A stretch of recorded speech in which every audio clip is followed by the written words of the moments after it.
Mesdames, Messieurs, bonsoir et bienvenue à ce spécial débriefing du discours du président de la République à la nation. Le chef de l'État vient de se prononcer sur plusieurs questions de la vie nationale.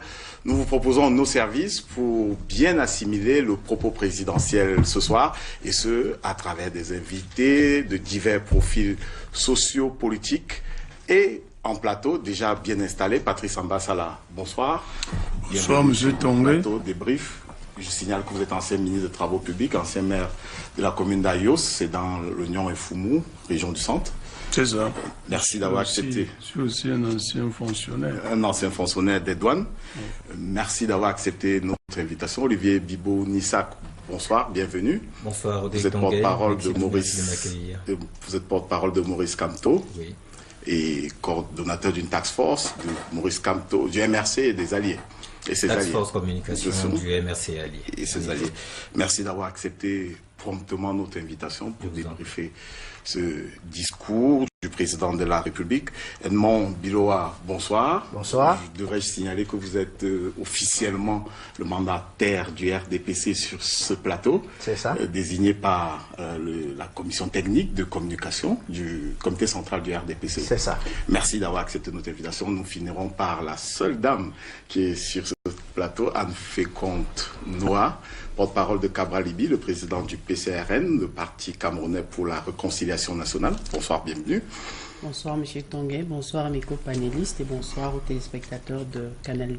Nous serons donc 4 ce soir pour faire ce débrief du discours du président de la République qui aura duré 30 minutes, ce qui est exceptionnel. Généralement, le président de la République, ses discours, c'est un quart d'heure, 15 minutes au plus. Le chef de l'État en a fait 30 minutes et avec une annonce à la clé, la tenue d'un grand dialogue national dès la fin du mois. Est-ce que vous vous sentez heureux, professeur Biloa? Vous avez sursauté comme les autres Camerounais à l'annonce de ce dialogue national, ce grand dialogue national? Oui, je suis heureux parce que je suis comme tous les Camerounais. On attendait ce dialogue qui avait déjà été un peu annoncé par le Premier ministre quand il était en tournée au nord-ouest et au sud-ouest. Donc c'est une bonne chose que le président de la République lui-même ait annoncé la tenue de ce grand dialogue national. Alors, il y a eu comme une dissonance au moment de l'annonce du Premier ministre, c'est vous qui l'évoquez. Revenons-y, puisque vous nous entraînez vers là. Le ministre de l'administration territoriale avait dit sur l'antenne de France 24 qu'il n'y aurait pas de dialogue, alors que le Premier ministre baladait son bâton de pèlerin dans le nord-ouest et le sud-ouest. Bola Tangandji nous a laissé penser que le discours au sein du RDPC et de l'establishment, c'était non au dialogue avec certaines personnes. Ben, vous voyez que le discours du président de la République a donné raison au Premier ministre. Donc, je pense que depuis le début, il cherchait des voies et moyens pour organiser un dialogue.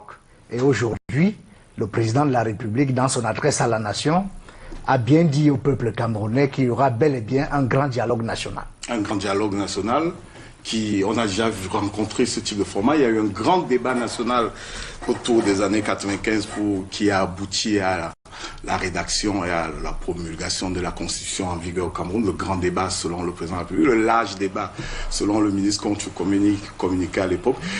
Mais Paul Biya a annoncé ce soir la tenue de ce dialogue, ce grand dialogue national dès la fin de ce mois de septembre. Nous sommes le 10. Est-ce que vous trouvez les délais, Olivier Bibo-Nissak, vous trouvez les délais suffisants pour organiser quelque chose de structurel en termes de dialogue? D'abord, je voudrais dire que la communication, le MRC et alliés, par la voix du président élu, communiqueront officiellement sur cette question. Ce que moi je me bornerai à faire aujourd'hui, en effet, ce sont quelques commentaires réservés. Sur la question que vous posez, je voudrais d'emblée dire notre satisfaction parce qu'un point majeur du plan national de résistance vient d'être enfin concrétisé. Il faut quand même rappeler que dans le cadre de la résistance nationale pacifique, nous avons des personnes qui aujourd'hui sont emprisonnées. Il y en a qui ont pris des balles parce que ces personnes, disais-je, sont allées marcher en revendiquant, en deuxième point majeur, l'arrêt des violences, de la guerre dans le nord-ouest et le sud-ouest via la modalité d'un dialogue inclusif.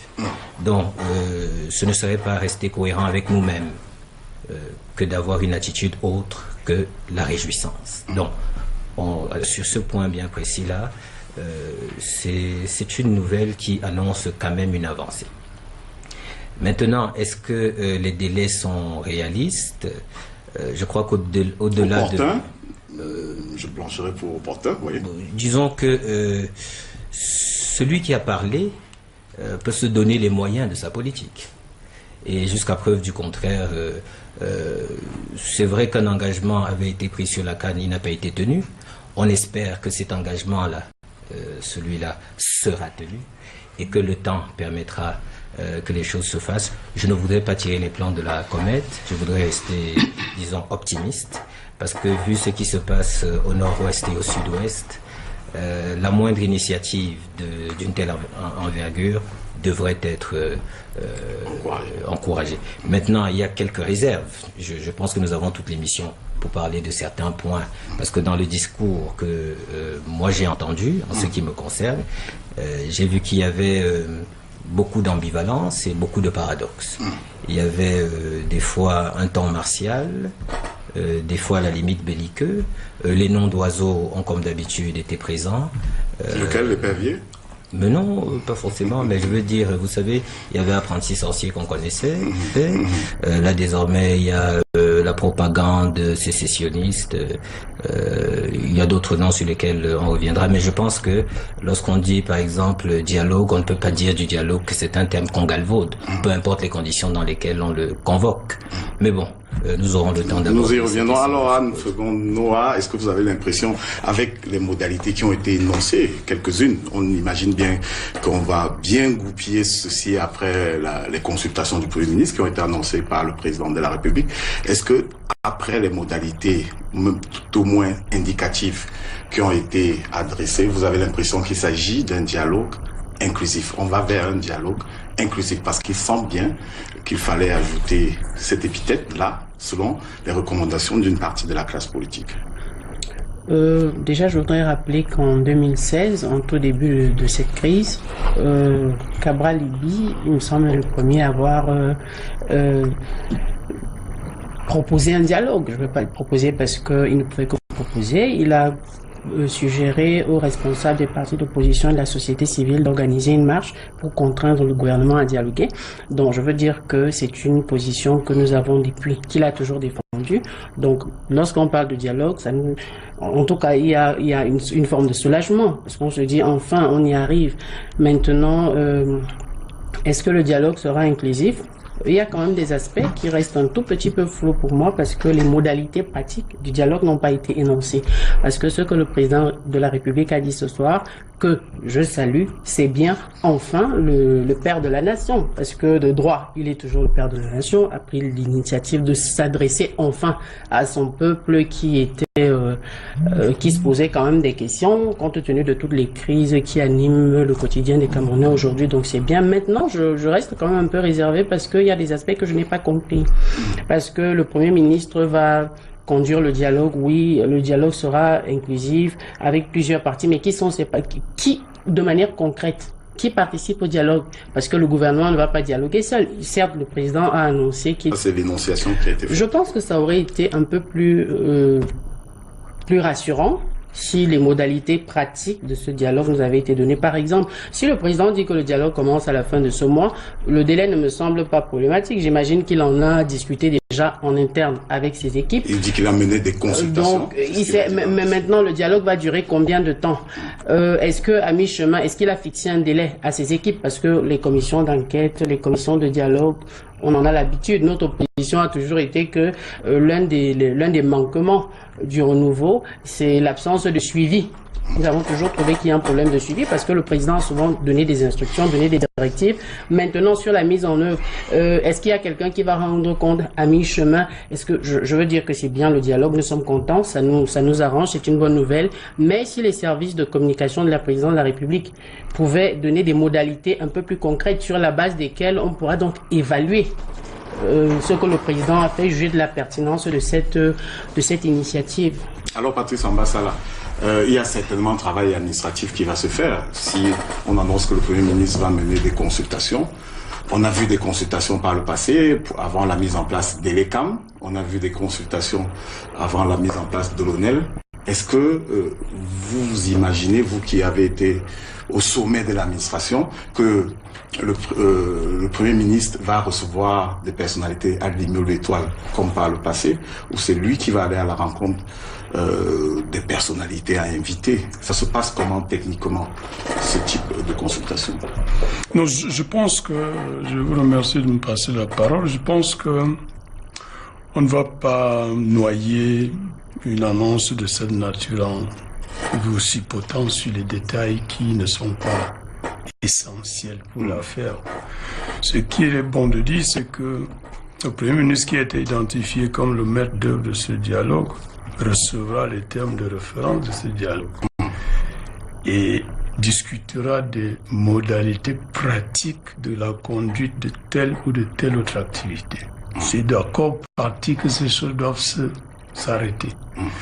Parce qu'en ouvrant un dialogue, on ne va pas aller imposer quelque chose à des gens. Donc le Premier ministre aura la faculté de consulter, de préciser les agendas, de préciser les thèmes qui ont été énoncés là, de trouver les endroits où ces thèmes doivent être traités, de trouver les personnalités qui doivent venir. Il y a une grande logistique à mettre en place. C'est toutes des choses qui sont au niveau de la compétence du Premier ministre. Alors on dit, est-ce qu'il est bon que ce soit le Premier ministre? Oui, il est bon que ce soit le Premier ministre parce que c'est lui le chef de gouvernement et puis le président de la République reste le chef de l'État qui peut, à l'occasion, par nécessité, c'est là que le besoin se fait sentir, donner des habilitations supplémentaires, arbitrer sur des points peut-être qui peuvent être des points d'achoppement, et ainsi de suite. Donc il n'est pas bon que nous soyons tous dans le dialogue, le président en face des gens qui soutiennent des idées qui peuvent lui être présentées après coup. Mais cela ne veut pas dire que c'est des idées qui vont monter pour être, on va dire quoi, balancées. Je pense que la disposition d'esprit du chef de l'État aujourd'hui est suffisamment éloquente sur ce que nous avons démontré depuis, qui est l'écoute.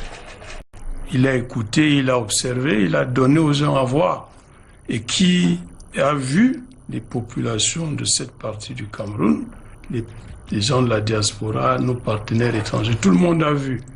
Et on peut aujourd'hui se rendre à l'évidence de ce que il est temps de parler un peu. Et ce qui est bien, moi j'ai suivi un peu les énumérations, il est bon que nous venons tous. Tout le monde avait un point de fixation sur les forces de défense, les forces armées, les groupes armés, il faut le dire, les groupes armés. Il est bon que ces gens-là viennent, parlent en face de leurs victimes, parce qu'ils ont beaucoup de victimes. Il faut bien qu'ils se parlent et que, au sortir de là, qu'on dise qu'on a enterré la hache de guerre, parce qu'en fin de compte, on ne sait pas qui cette guerre oppose à la fin. Est-ce une population avec ses enfants qui sont partis dans la diaspora, ou bien qui vivent là et qui ont décidé de prendre des armes? Est-ce une population contre son gouvernement? On ne peut plus savoir aujourd'hui. Parce que les gens qui font les frais, ce n'est pas forcément un gouvernement, c'est des compatriotes avec qui nous vivons tous les jours. Donc, tout le monde a eu le temps de voir ça, et on peut se rendre à l'évidence de ce qu'il n'est pas bon qu'on continue. Et le président de la République, tel qu'il parle aujourd'hui, le ton que j'ai vu, l'annonce que j'ai entendue, les personnes qui sont impliquées dans cette affaire laissent voir qu'on n'a pas besoin de chercher M. Tongue. Le dialogue est inclusif. Il est inclusif. Il est suffisamment inclusif pour vous. Olivier Bibiou-Nissak, est-ce que, comme le sujet Patrice Ambassala, avec le Premier ministre qui coordonne ces travaux, on a le must, on aurait pu prétendre à plus que cela, c'est-à-dire avoir le président de la République? Vous savez, le contexte dans lequel on se trouve commande que nous fassions preuve de pragmatisme. La vérité, c'est que on aurait souhaité que les choses soient autrement. parce que en ce qui concerne l'alliance MRC et alliés, des propositions claires ont été formulées. J'ai la faiblesse de croire que les propositions réalistes qui étaient évoquées dans le discours entrent dans ce chapitre-là, parce que en effet, nous voyons très clairement les options mises en avant par l'alliance MRC et alliés qui ont été ici intégrées, et donc à partir de ce moment-là, je pense les participants à ce dialogue en feront ce qu'ils voudront. Parce que de toutes les façons, il faudra établir un ordre du jour, il faudra s'accorder sur les points mis en débat, et c'est justement là où on verra la propension inclusive de ce dialogue-là. Et donc, à ce moment-là, ce qui importera, c'est la bonne foi des partis. Vous imaginez bien. Donc, que ce soit Monsieur Goutet, qui a eu quelques bisbilles avec Monsieur le ministre de l'administration territoriale récemment, qui vient d'être requinqué, qui conduise ces assises, ou quelqu'un d'autre. Vous imaginez bien que sur un plan purement polémique politique, nous aurions eu tendance à penser à quelqu'un d'autre. Mais bon, voilà, les choses sont comme elles sont. La décision est prise.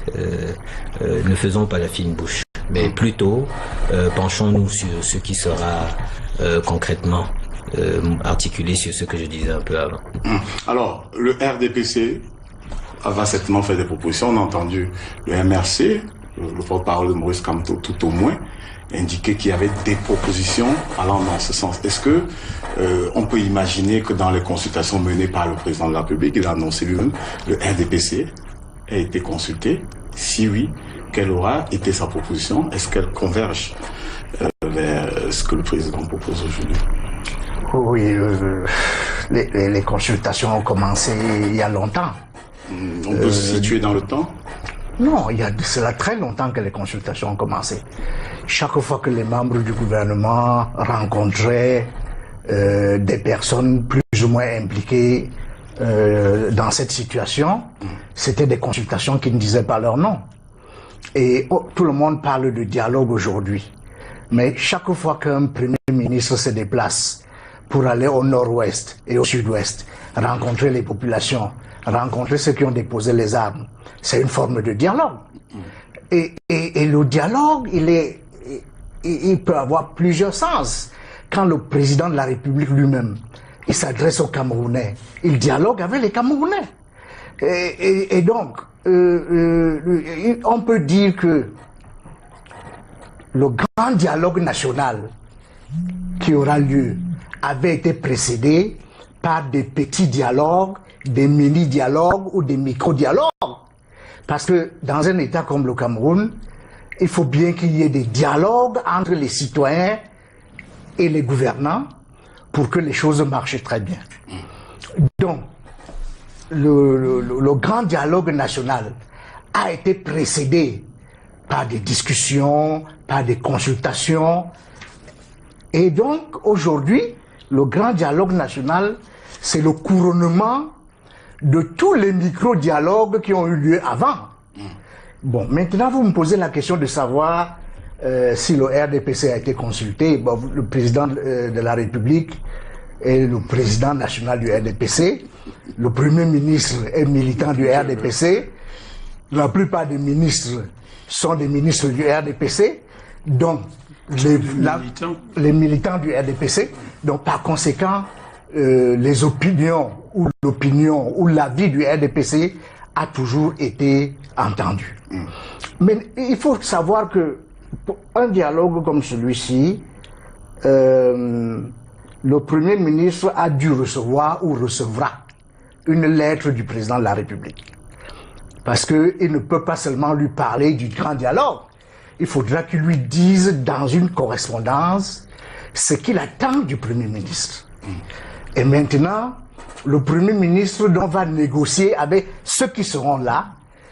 S'il y a des points qui n'ont pas été évoqués par le président de la République, en ce moment-là, le Premier ministre pourra repartir chez le président de la République. Donc, il n'est pas bon que le président de la République lui-même il soit dans le dialogue physiquement avec tous ceux qui y seront. Cela étant dit, il faut être un peu plus subtil. Même si le président de la République n'est pas physiquement présent dans la salle, il est dans la salle. Parce qu'il est représenté dans la salle. Il est au courant de tout ce qui se passe dans la salle. Et il est briefé à tout moment. Et il peut communiquer avec son plénipotentiaire, qui sera forcément le Premier ministre. Tous ceux qui ont une certaine familiarité avec les choses de la République savaient très bien que ce serait le Premier ministre qui organiserait le dialogue sur le terrain. Et que la présence du président de la République peut éviter aux parties prenantes de se lâcher. Il y en a qui le disent. Non. Le président de la République est le président de tout le monde. Et il serait bien que lui, il soit au-dessus. Professeur Biloa, est-ce que la présence du président de la République participe parfois à rendre le climat lourd? Les gens ne se lâchent pas parce que c'est un président de la République, il est là depuis 37-38 ans, et voilà, sa présence pousserait les parties prenantes à ne pas avoir un comportement différent d'une discussion qui serait présidée par le Premier ministre. Est-ce que ça compte dans ce type de situation? Non, je pense qu'il ne faut pas trivialiser l'institution présidentielle. Au contraire. Parce que l'institution présidentielle... On de le mystifier. Non, pas du tout. Pas du tout. L'institution présidentielle représente tous les Camerounais. Ceux qui seront dans ce grand dialogue national et ceux qui n'y seront pas. Et par conséquent, le président de la République peut être le dernier recours en cas de conflit. Et moi, je pense que ce ne serait pas bien que ce soit lui-même qui préside à ce grand dialogue national. On a bien compris, Patrice Ambasala. Monsieur Tonga, il faudra qu'on sache tirer la plus-value de cette formule qui vient d'être annoncée. Oui. Vous n'avez pas, je ne sais pas si ça vous échappe, mais je pense qu'il ne faut pas que ça vous échappe que le président de la République vient de dire que le Cameroun règle ses problèmes. Et généralement, dans une opération ou alors une activité de dialogue comme celle-ci, il y a des médiateurs, il y a ci, il y a ça. Je pense qu'il prend la posture du médiateur et du chef de tout ce monde qui viendra défendre des positions et d'autres. Il a fait jusqu'à présent, il a eu à accepter des choses, à donner des choses, peut-être qui n'étaient pas au goût des uns et des autres. Mais moi, je voudrais souligner que il est bon et il est valorisant qu'un pays qui a connu un souci de prise de bec entre ses enfants, où il y a des malentendus, il est bon que ces gens-là se retrouvent entre eux.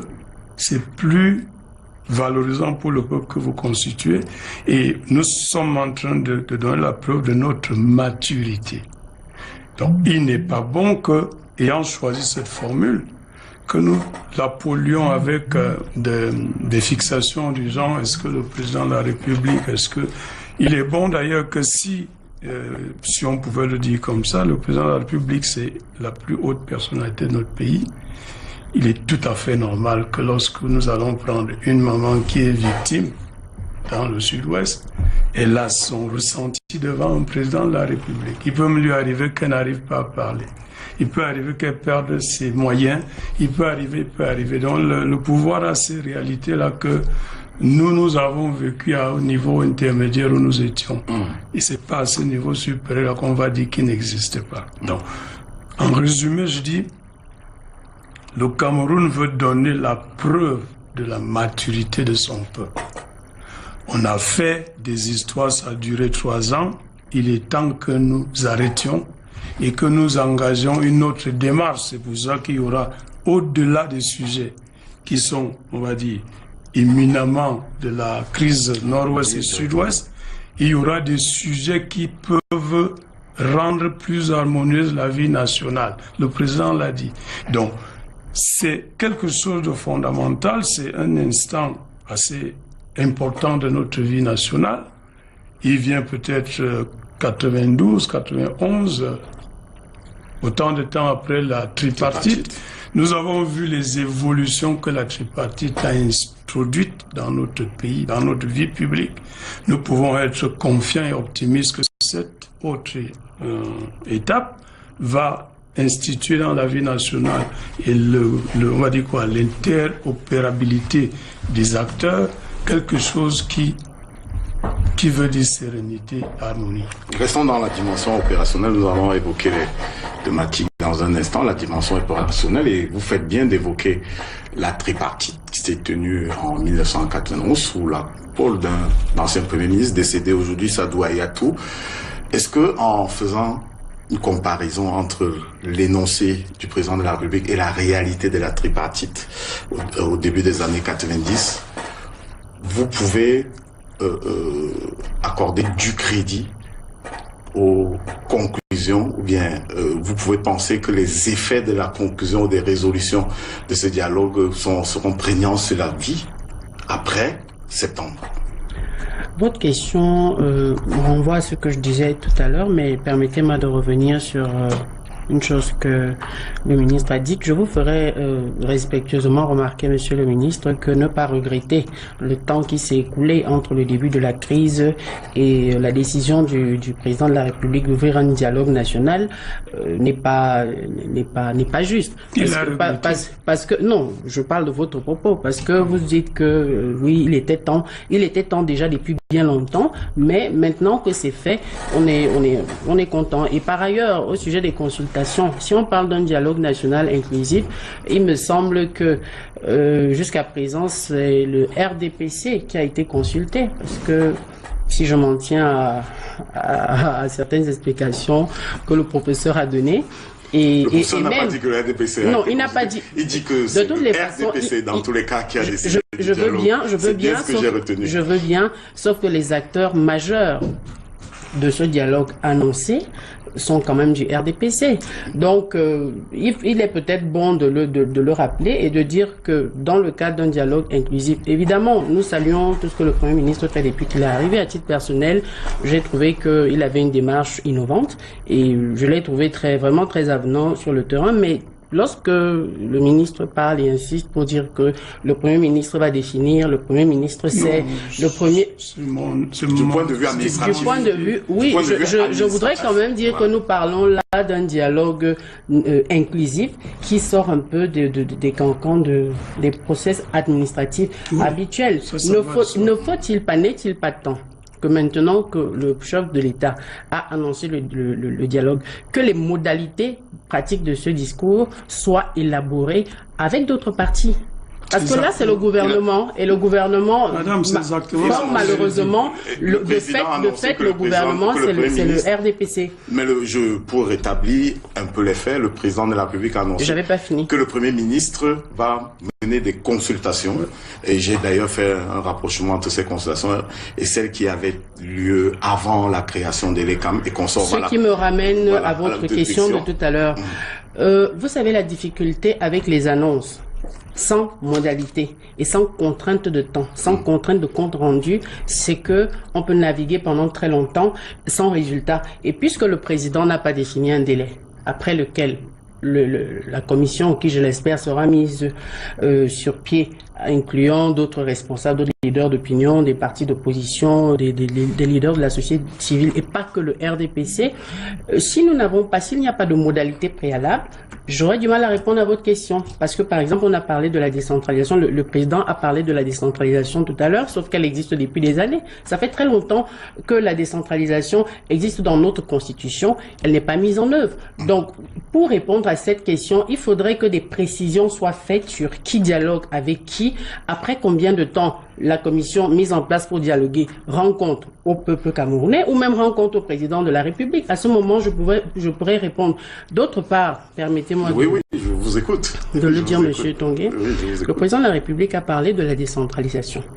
Ça, c'est bien. De notre point de vue, au PCRN, nous pensons que la crise anglophone est une crise autonomiste qui part prioritairement de la centralisation, la concentration du pouvoir. Si on doit creuser un puits dans un village et qu'il faut demander l'autorisation d'un ministre à Yaoundé et qu'après ça fait des goulots d'étranglement, c'est un problème. Si on a des moyens, on veut investir chez soi et qu'on doit demander l'autorisation d'une autorité administrative pour investir ses propres moyens pour les mettre au service du développement de sa communauté et que après ça fait 4-5 ans pour qu'on ait une autorisation, ça c'est un problème. Après il y a le cas des injustices sociales sur lesquelles on pourrait revenir, mais je voudrais revenir sur le cas de la décentralisation. Je ne sais pas si vous avez lu la loi d'orientation. Il faut les parcourir pour comprendre que jusqu'à présent, le pouvoir, les autorités administratives nommées continuent d'exercer un pouvoir non expliqué sur les autorités élues. Il me semble, si la décentralisation, c'est pour que les populations se prennent en charge, c'est pour que les collectivités se prennent en charge, alors ces textes doivent être réécrits. Donc, autant il faut nous expliquer les modalités du dialogue. D'ailleurs, même pour le président de la République lui-même, ça va lui permettre de suivre l'évolution de ce qui est fait. Autant faudrait-il peut-être qu'on parle même du contenu du dialogue. On parlera du contenu, il a effleuré les contenus, le président de la République, en indiquant que après les discussions que le Premier ministre mènera, on aura le substrat, on aura le texte final. Mais je vous rassure qu'on reparlera de décentralisation vers la fin de la discussion parce qu'on discutera de la forme de l'État. Le président de la République a un peu également évoqué la question. Alors, je voudrais revenir donc à cette tripartite, Olivier Bibou-Nissak. Un des effets immédiats de la tripartite de 91, c'est le large débat national. Et un des effets du large débat national, c'est la Constitution de 96. Et ce qui est attendu maintenant, c'est sa mise en œuvre. Est-ce que la mise en œuvre de la Constitution de 96 augure de lendemain qui chante pour la mise en œuvre des résolutions du grand dialogue national annoncé en septembre de cette année? Alors, on revient à la question de la bonne foi. Et voilà. Et aussi, de toutes les façons, le fruit de ce travail ne peut que prendre une forme constitutionnelle. Si ce travail prend une autre forme, ça force son opposabilité, si je pourrais le dire ainsi, à l'ensemble des acteurs, c'est-à-dire aussi bien les acteurs institutionnels que les citoyens. Cela pourrait être difficile. Donc, il va de soi que si on reste cohérent, cela aboutira au bas mot à une réforme constitutionnelle. Il y a aussi, et là c'est vraiment pour ma chapelle que je vais parler, j'ai une préoccupation quand même, c'est sur la qualité des participants. Nous avons, nos leaders, le président élu Maurice Kamto, Christian Pendaïkoka, Albert Djongan, Paul-Éric Kingé, et les cadres du MRC, comme le professeur Alain Foguet, Michel Ndoki, et tous les autres prisonniers politiques, qui aujourd'hui sont dans le cadre d'une procédure plus que questionnable, devant le tribunal militaire, des civils, jugés pour avoir marché pacifiquement. Et vous savez que, en ce qui nous concerne, ce sont les meilleurs d'entre nous qui sont là-bas. Et s'il faut que nous jouions toute notre partition dans le cadre d'un dialogue inclusif, il vaut mieux que ce soit les voix les plus sûres et les plus autorisées qui le fassent en nos lieux et places. Et donc, il y a cette interrogation-là. Comment s'exprimera durant ce dialogue l'alliance MRC-Ali? Comment? Parce que nous souhaiterions que l'injustice qui est commise en ce moment au tribunal militaire cesse le plus tôt possible pour que, naturellement, ce point de crispation puisse être adressé par nous durant ce dialogue-là.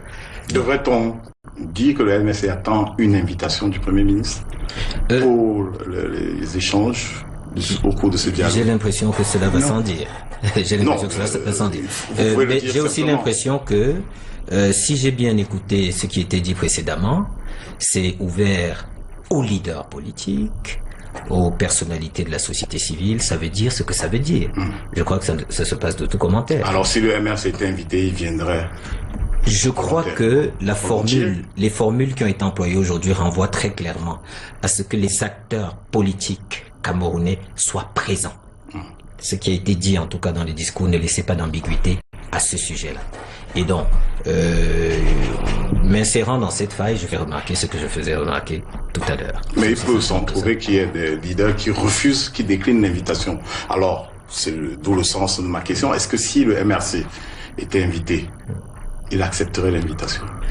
La condition, je vous ai dit qu'il y aurait une communication officielle du président élu. C'est lui qui est habilité à prendre une position avec les alliés après s'être concerté sur ce discours. Je ne pourrais pas, moi, engager la résistance nationale pacifique sur un point aussi sensible. Je vous disais tout à l'heure d'ailleurs que je me contenterai de certains commentaires, parfois souvent personnels d'ailleurs. Et la question que vous posez fait partie de celles auxquelles je ne pourrais pas répondre parce que je ne suis pas habilité à le faire. Mais vous nous avez laissé croire que si le MRC devait être représenté, ce serait à travers sa technostructure. C'est mon souhait. Oui. Je parle là à titre personnel. Et je fais remarquer que vous ne trouverez pas un patriote authentique qui émette des réserves sur l'idée d'un dialogue national. Vous n'en trouverez pas. Il va de soi que l'état dans lequel se trouve la région nord-ouest, les régions nord-ouest et sud-ouest préoccupent tout véritable patriote. Cependant, je fais juste remarquer au passage que nous avons d'autres griefs. J'en ai soulevé un tout à l'heure. Il y en a sur la légitimité présidentielle. Nous en avons d'autres. Et nous pensons que il faudrait, lorsque certaines choses sont articulées, que cela soit aussi gardé en arrière-plan. Alors, allons aux éléments de langage proposés par le président de la République. Au principal, on l'a noté, le grand dialogue national, ce sera autour de la question de la sécurité dans le NOSO, ou bien de la crise dite anglophone dans les régions du nord-ouest et du sud-ouest. Au secondaire, c'est moi qui le dis maintenant, au secondaire, et au principal également, c'était moi qui le disais, mais le président a bien hiérarchisé les préoccupations. Alors on a l'unité, l'intégration, le vivre ensemble. Comment vous appréciez la sélection de ces éléments de langage que le président propose? Bon, dans cette situation que nous vivons aujourd'hui, ce qui frappe, c'est l'absence de paix. C'est l'absence de paix. C'est-à-dire qu'il y a des groupes de Camerounais qui ont pris des armes contre la République. Et donc, la préoccupation majeure dans l'esprit de tous les Camerounais et le souhait de tous les Camerounais, c'est que la paix revienne dans les régions du nord-ouest et du sud-ouest. En prenant les armes, ces groupes de Camerounais ont mis en danger le vivre ensemble. Donc, le vivre ensemble est au cœur de nos préoccupations. Donc, il y a le besoin de paix, le besoin de consolider, de solidifier le vivre ensemble. Je pense que tout ça va ensemble. C'est-à-dire que le manque de paix est la conséquence de la fragilisation du vivre ensemble. Et donc, implicite dans les propos du président de la République est l'idée selon laquelle nous devons tous travailler pour ramener la paix dans les régions du nord-ouest et du sud-ouest. Nous devons travailler à consolider le vivre ensemble, non seulement dans ces régions, mais sur toute l'étendue du territoire camerounais. C'est ça qui est implicite dans le discours du président de la République. Alors, Anne Fégon-Noah, comment vous avez trouvé donc ces propositions de discussion? On parlera de la crise anglophone, mais certainement du tribalisme aussi, puisque le président évoque le vivre ensemble. Est-ce que ça vous paraît opportun maintenant d'emballer tout cela? Est-ce que mettre dans la même palette la question de la crise anglophone, les questions liées au vivre ensemble et donc l'effritement du sentiment national et l'intégration paraît opportun pour vous?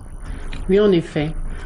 Ça me paraît opportun, d'autant plus que même si ce sont les compatriotes des deux régions anglophones qui ont levé le ton sur leurs revendications, il est difficile de dissocier complètement, c'est-à-dire jusqu'à un certain niveau, les revendications des populations des zones anglophones de celles des zones dites francophones, des 8 autres régions du pays. Donc c'est un problème d'ensemble qu'il faut traiter au fond, parce que si on ne traite que de la crise anglophone de manière explicite, de toutes les façons, on ne pourrait pas la traiter sans aborder de manière globale les difficultés que rencontre le Camerounais moyen aujourd'hui et qui contribuent à l'effritement de ce sentiment ce sentiment patriotique.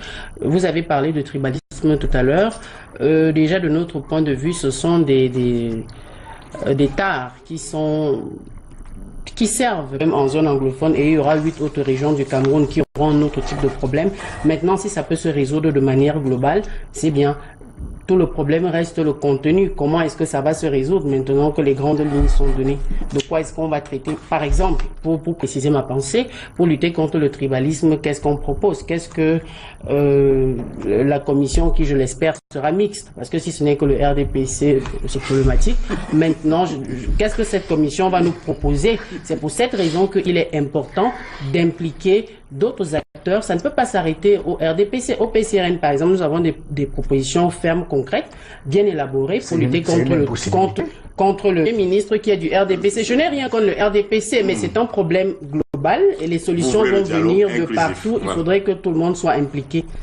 Olivier Bibou-Nissak. Oui, je voulais faire une petite observation concernant ce qui avait été évoqué aussi dans le discours. C'est que à un moment, il a été question de s'agissant des exactions qui ont été commises, il y a eu un rappel, on dira, des exactions commises par les sécessionnistes. On n'a pas vu de rappel concernant les griefs qui étaient faits, mais par les civils, à l'encontre de quelques brebis galeuses dans les rangs de nos forces de défense. Je crois que, j'espère en tout cas, que cela n'augure pas d'un masquage de cela le moment venu, parce que faudra qu'on ait la franchise de mettre les pieds dans le plat. Tout à l'heure, j'écoutais le professeur Edmond Biloa qui disait c'est la fragilisation du vivre ensemble qui a entraîné la fragilisation de la paix, notamment dans ces 2 régions-là. Je ne souscris pas à cette manière de voir. Je crois que c'est la plus que calamiteuse gouvernance camerounaise qui est responsable de la dégénérescence de la situation qu'on a vue au Nosso. Et si on ne le dit pas, ce qu'on fait de la langue de bois. Or, si on va vers un dialogue, la moindre des choses qu'on attend des acteurs, c'est qu'ils se disent franchement et les yeux dans les yeux la vérité. Donc, je pense aussi que on imagine très bien que la question des politiques publiques sur certains pans sociaux sera posée. Et que, bien entendu, il y a des gens qui demanderont qu'on leur explique pourquoi il y a des personnes chez elles qui manquent à l'appel, qu'il y a des villages qui ont été détruits, et que ce n'était pas forcément par l'action sécessionniste. Il faudra qu'on se dise ces vérités-là en toute franchise. Si on commence avec la langue de bois maintenant, et on essaye de politiser les thématiques qui seront soulevées là-bas, je crains que ça crée une atmosphère qui ne sera pas propice à ce que les gens s'asseyent pour avoir justement ces assises. Alors Patrice Ambassala, est-ce qu'il faut passer par perte et profit les exactions commises par les forces de défense sur des civils? Non. Non. Oui. J'ai peur de quelque chose. C'est quoi? C'est que le président vient d'envoyer la balle du côté des corps sociaux, politiques, de société civile. Et ces corps ont l'impression, ils me donnent l'impression de ne pas vouloir savoir saisir cette balle-là. Je voudrais dire à la représentante du PCRN que le premier sujet de discussion, c'est les formats. Les formats, c'est les profils des personnes aux besoins des noms des personnes. Et qui discute des formats? Le Premier ministre va discuter de ces formats et de tous des calendriers et ainsi de suite avec les forces de la société civile politique que vous représentez et les forces religieuses, les autorités religieuses, ainsi de suite. Toutes les forces vives de ce pays vont être consultés. C'est plus clair maintenant. Et leurs avis constitueront l'élément qui constitue une trame qui fait que ce que nous allons faire soit acceptable le RDPC, il faudra bien qu'on s'habitue avec parce que c'est une force politique. Il ne faudra pas que on la rapetisse parce qu'on va faire le dialogue. Non, il n'est pas question qu'on crée une autre représentativité sociale. Donc nous n'avons pas de souci à se faire parce que les sujets sur lesquels nous parlons, et je voudrais vous prendre avec moi, peut-être pas pour le RDPC, pour dire que cette société, il y a ici des consensus minimum sur lesquels on ne doit pas discuter. On doit être d'accord que les sécessionnistes qui ont pris les armes, ils ont été sanctionnés. Le président a dit qu'il y a une possibilité de pardon. Nous allons discuter de toutes ces choses-là. Si nous estimons qu'ils méritent un pardon, on va le soumettre au chef de l'État pour dire nous pensons, nous Camerounais, de toutes les obédiences, que ces gens méritent un pardon de la nation pour que les choses aillent normalement. Donc il ne faut pas qu'on commence à s'auto-censurer. Il faut y aller franco et proposer au Premier ministre tout ce qui nous semble pertinent pour régler le problème du Cameroun aujourd'hui. Sauf que il faudra bien se rendre à l'évidence de ce que si une idée est mise en minorité, pas électorale avec le RDPC et tout le reste, il peut arriver que des arguments mettent un autre argument en minorité. Il faut savoir l'accepter parce que la bonne foi dont parle mon chef Biboun Issak, elle n'est pas d'un seul côté. Il faut que la bonne foi soit de part et d'autre et qu'on sache admettre que là, l'intérêt du Cameroun nous commande de rester et de discuter, de ne pas poser ceci parce que ce n'est pas d'intérêt national et de ne pas poser cela parce que ça pollue peut-être le débat. Donc c'est toutes ces choses-là que vous et le Premier ministre allez discuter et armez-vous de tout ce qui est possible pour que la pertinence de ces choses-là soit indiscutable. Donc maintenant, les thèmes que le président donne, qui sont susceptibles d'être enrichis, il l'a bien dit, c'est des thèmes directeurs. C'est des thèmes directeurs pour structurer le débat, pour structurer les discussions, pour structurer le dialogue, comme on dit. Il n'est quand même pas bon qu'on vienne là et puis on se met à parler de tout. Il faut qu'on parle de ci et qu'on tire les conséquences qui vont avec pour parler d'autre chose, pour avancer. Donc moi je pense que c'est bon, je l'ai entendu ici, le discours d'aujourd'hui remet les choses en place. Les Camerounais doivent pouvoir se parler. Et pas seulement se parler, les Camerounais doivent agir pour que leur pays soit ce pays qu'on n'aurait jamais dû perdre pendant ces années qui viennent de passer. Donc c'est une interpellation qu'il faut lancer. C'est à l'endroit du chef de gouvernement pour dire il faudra peut-être réinventer la façon de faire. C'est pas administratif. Nous sommes ici dans quelque chose qui est éminemment politique. Donc c'est pas forcément les ateliers ou les séminaires qu'on fait, non. C'est la recherche de quelque chose de fondamental qu'il faut savoir soutenir et démontrer au chef de l'État que le corps social camerounais a besoin de ci et de ça. Donc moi je pense qu'il faut qu'on soit optimiste et qu'on soit généreux dans la réflexion et qu'on ne mégote pas, qu'on sorte comme tous les agendas. Il ne faut pas qu'il y ait trop d'agendas cachés. Hein. Parce que s'il y en a, ça fausse un peu les choses. Parlant justement d'agenda, professeur Bioa, qui ira proposer le RDPC à ce grand dialogue national. Vous ne nous direz pas que, puisque le président national du RDPC vous suivez, le comité central s'organise quand même. Oui. Non. Le comité central conduit une longue réflexion sur la situation qui prévaut en ce moment. Et le point de vue du RDPC sera présenté le moment venu. Donc je peux parler en termes généraux et dire que ce serait bien que tous ceux qui seront pressentis pour être des intervenants directs dans ce grand dialogue national, il se serait bien qu'ils le préparent. Et qu'ils le préparent pour que on puisse travailler avec diligence et avec efficacité. Ce n'est pas arrivé dans la salle qu'on va commencer à réfléchir. Ce serait bien que les gens réfléchissent avant. Vous avez des propositions. Beaucoup de travaux ont été faits, le PCRN et le MRC, notamment par la société civile, par les églises, par la Commission nationale pour la promotion du bilinguisme et du multiculturalisme, qui avait soumis un rapport que nous avons tous lu. Et ces rapports résument très bien le sentiment des Camerounais. Et quand on lit ces rapports, on se rend très bien compte que on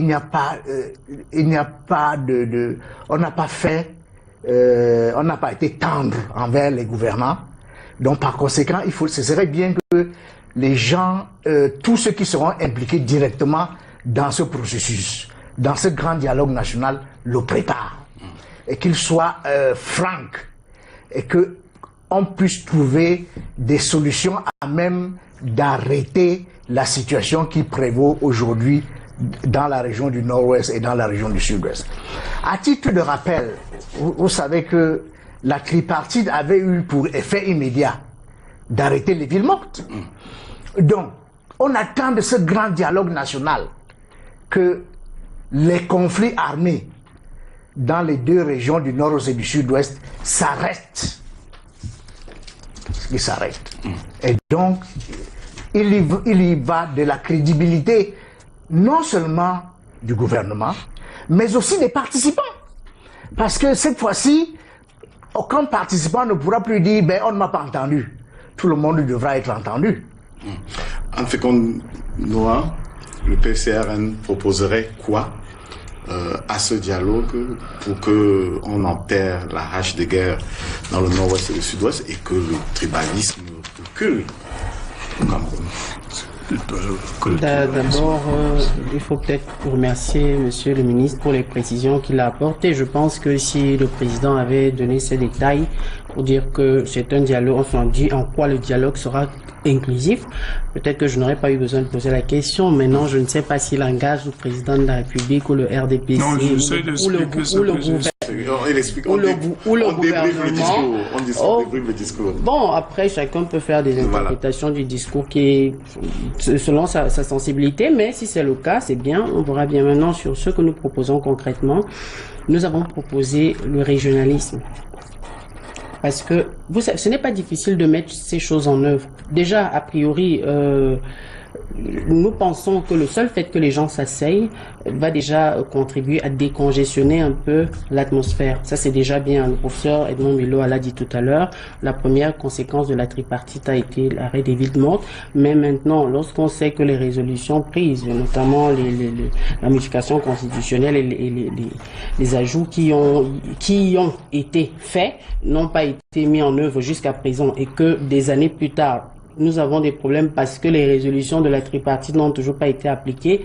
Je ne suis pas sûr qu'il faut être très optimiste de ce point de vue. Peut-être faudrait-il que les résolutions qui seront prises soient accompagnées d'un process de mise en œuvre encadré par le temps, de façon précise, qu'on sache que de telle période à telle période, voilà ce qui va être fait concrètement, notamment la mise en œuvre de la régionalisation, parce que de notre point de vue, c'est une crise autonomiste. Il faut véritablement autonomiser les régions du Cameroun, autonomiser les communes, parce que le problème aujourd'hui, le Cameroun c'est un pays riche, tout le monde le dit, mais les Camerounais sont pauvres.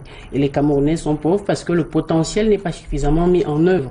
Et si le potentiel n'est pas mis en valeur, je veux dire, si le potentiel n'est pas mis en valeur, c'est pour un certain nombre de présenteurs que j'ai déjà cités tout à l'heure, notamment la concentration du pouvoir. Et il est temps de laisser les populations se prendre en charge, définir leurs problèmes, leurs politiques de développement, même si l'État central peut continuer de faire la coordination. De manière concrète, ça va consister à compléter les textes sur la régionalisation. Comme je vous disais tout à l'heure, par exemple, vous avez l'article 8 de la loi d'orientation qui vous dit que si le conseil régional se réunit en dehors des périodes légales dédiées à ces réunions, le représentant de l'État peut immédiatement arrêter la réunion, il peut on a un problème. Ça veut dire que la concentration, parce que je préfère parler de concentration du pouvoir et même pas de centralisation, aura simplement changé de nom. Donc, première chose, il faudrait que ces textes soient complétés immédiatement.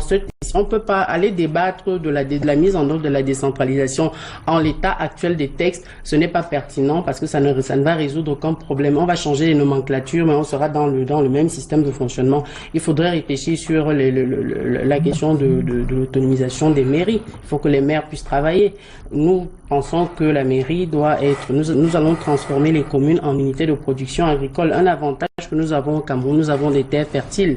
Et le président l'a d'ailleurs toujours... que vous allez gagner. Toujours dit, les mairies que nous allons gagner, même si c'est vous qui gagnez les mairies, nous pensons que ce sont des propositions viables. Voilà. Ce sont des propositions viables, des propositions qui vont permettre aux populations de se prendre en charge. Parce que quand les gens souffrent, et que l'État ne peut pas les accompagner aujourd'hui. L'État a montré ses limites. Ils ne peuvent même pas se déployer. Les politiques publiques ne sont pas de nature à permettre aux populations de se prendre en charge. Par prise en charge, je ne dis pas que l'État doit forcément donner les moyens aux populations, mais qu'on laisse les gens se déployer, que les populations puissent s'asseoir avec leurs élus, parce que ce sont les élus qui rendent compte au peuple. Ce ne sont pas les autorités nommées. Que chaque fois on ait un sous-préfet qui est au-dessus du maire, alors que c'est le maire qui rend compte aux populations, on a un problème. Donc qu'on permette aux maires et aux conseils, aux exécutifs régionaux de travailler. Ça va passer donc par la réécriture de ces textes. À ce sujet, nous allons déposer un projet. Nous allons faire une proposition de loi sur la régionalisation. Ce sera plus détaillé. Ça, c'est la première chose. Deuxième chose. Parler de tous ces détails. Je réponds à la question. Je vous promets, professeur.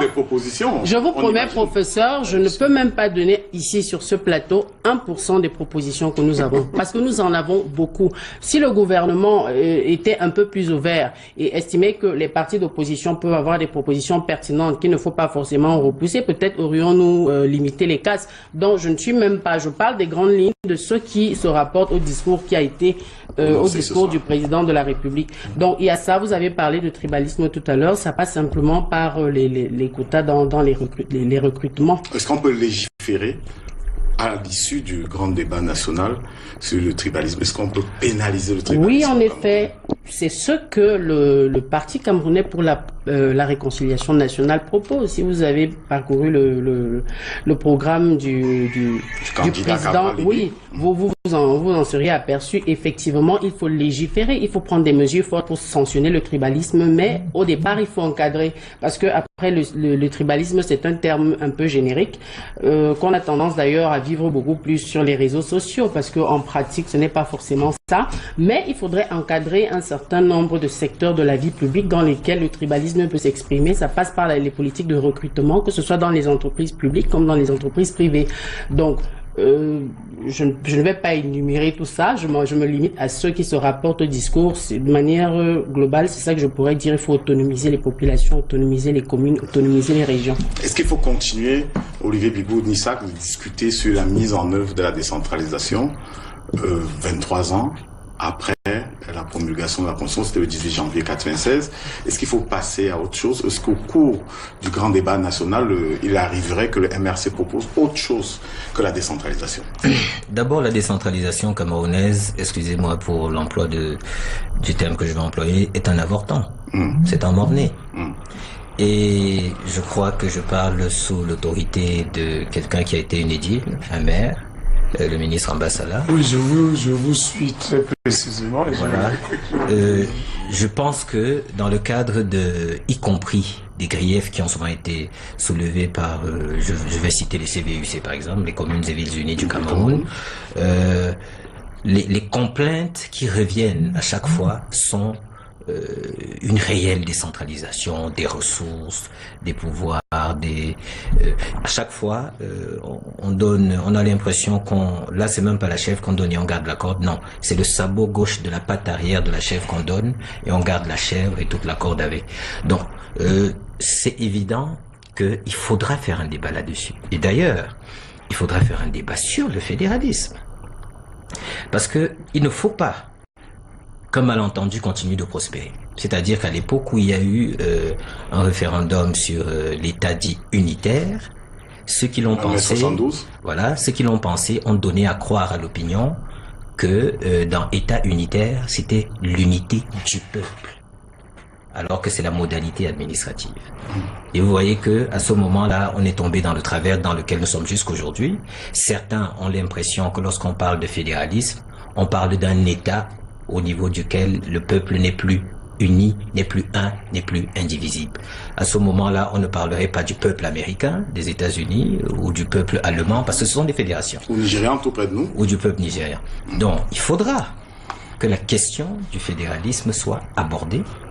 Et là, ça renvoie à une chose qui était évoquée tout à l'heure par le ministre Ambassadeur lorsqu'il disait il faudra que certains acceptent que les idées minoritaires soient passées sous cap. Non. Pas sous cap, sont mises en minorité. Mais justement, non. Il faut justement qu'il y ait un débat sur la modalité qui permet d'adopter X ou Y idée. Absolument. Est-ce que c'est proportionnel? Est-ce que c'est majoritairement? Il faut qu'on débatte. Parce qu'il y a des gens qui seront par essence minoritaires. Il y en a qui par essence seront minoritaires durant le débat. Et donc, si c'est la seule modalité qui est prise en compte, ça faussera le débat, précisément. Il y a aussi le fait que, je dis d'emblée que, s'agissant de l'alliance MRC et Alliés, au lendemain de son arrestation, le président et lui et ses alliés ont rendu public un mémorandum. Ils ont eu une activité épistolaire très riche et ils sont à chaque fois revenus, mais sur un train de mesures concernant et l'organisation d'un dialogue inclusif et les étapes éventuelles et comment cela pouvait de façon pratique prendre forme. C'est d'ailleurs pour ça que je disais, je veux croire que c'est parmi les idées constructives et réalistes qui ont été retenues. Mais j'attire maintenant l'attention sur un petit biais, parce qu'on parlait d'agenda caché. Nous avons mis sur la table, je rappelais tout à l'heure, les griefs que nous avons contre le régime de Yaoundé. Et aujourd'hui, si vous prenez la question du Nosso, on en est arrivé là parce qu'il y a quelques décennies, le suffrage des populations de cet endroit-là n'a pas été respecté. Parce qu'elles ont exprimé... À l'occasion de quelle élection? Lorsqu'on a parlé de la réunification, je parle d'un suffrage, un référendum. Ok, le référendum. Ce sont des suffrages qu'on exprime. Et donc, un des griefs, parce que la marginalisation est sans cesse rappelée, mais un des griefs, un des points d'achoppement part aussi de là. Parce qu'il y en a qui estiment avoir été tués. Oui. Or, ce fil d'Ariane que sont l'expression des suffrages et leur gestion, vous voyez qu'on retombe dans le même travers lorsqu'on est à l'occasion de l'élection présidentielle de l'année dernière, qui a été émaillée de fraudes scandaleuses. Et vous voyez que aujourd'hui, ce résultat s'impose à nous de manière bien douloureuse. Et nous en faisons les frais, y compris dans notre échelle. Alors, vous imaginez bien que si cette question est posée, il y en a qui risqueraient de dire que c'est un agenda caché. Mais la vérité est que ça a une implication immédiate sur l'atmosphère socio-politique nationale et plus particulièrement encore dans ces deux régions du Nosso. Donc, le dialogue, c'est pour cela que sur un commentaire personnel, je faisais remarquer tout à l'heure que il sera le contenant que les participants auront voulu qu'il soit. Parce que une fois que le principe est validé, il appartient aux parties prenantes, mais de s'arroger toute la place qui leur revient et de pousser aussi loin possible que cela plus loin possible. Aussi loin que possible les idées sur lesquelles ces parties prenantes pensent que notre pays peut avancer, doit avancer. Et donc à ce moment-là, on ne pourra pas garder les gens dans une camisole en disant c'est pour cela vraiment il faut qu'on sache si une idée est mise sur la table, qui en débat, est-ce qu'il y a un jury entre guillemets qui est mis en place sur la validation de telle ou telle idée, est-ce que c'est sur la modalité d'un vote sur Olivier et puis sur Olivier je voudrais dire que les principes comme cela sont les préalables pour entrer dans les dialogues. C'est ces termes-là qui permettent d'entrer effectivement dans le dialogue parce que ça rassure les uns et les autres. Mais je vous vous promets, je vous le conseille. Je vous promets. On est d'accord sur ce principe. Bon, vous voyez, le souci vient de ce que, si vous permettez que je reprenne la parole, et je vous en prie, le souci vient de ce que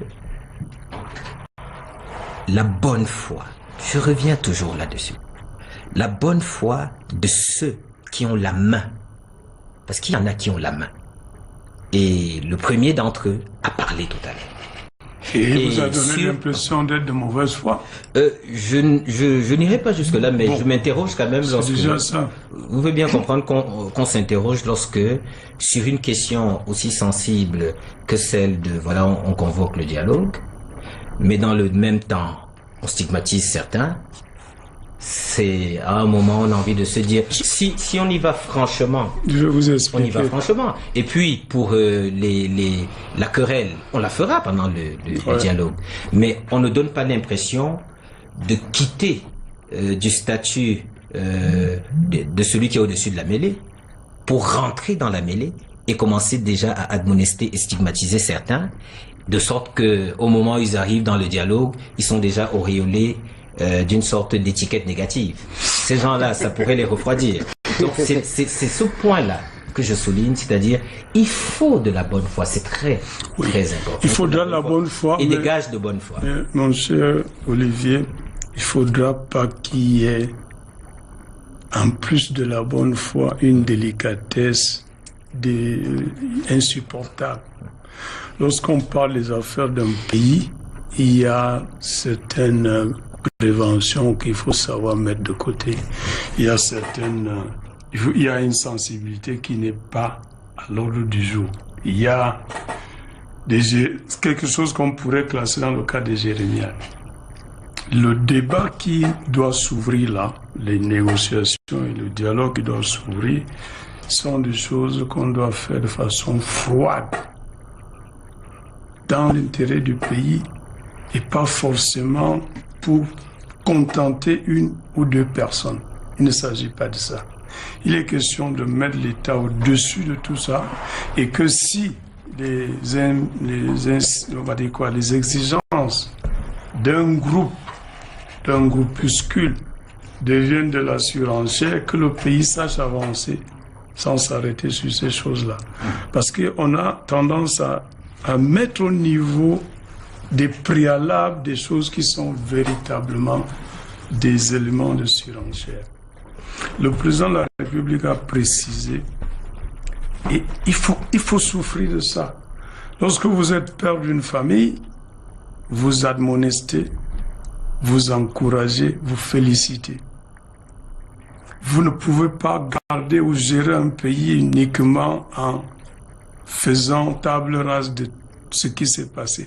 Il y a des choses dont on ne doit pas constituer les acteurs comme des héros. Il y a des choses où on doit sanctionner les acteurs de certains actes. Et ça, il y a quelqu'un qui est là. Nous sommes en train de constituer un état de droit. Nous renforçons un état de droit. Et l'état de droit voudrait que à infraction équivale une sanction. Si le pardon vient passer en dessus, c'est tant mieux pour la République. Mais la République que nous voulons construire, et vous aussi, c'est celle qui veut que lorsqu'on a posé un acte qui prend les allures d'une infraction, qu'on en réponde. Et lorsque cela est intégré, on peut dire nous sommes en train de construire.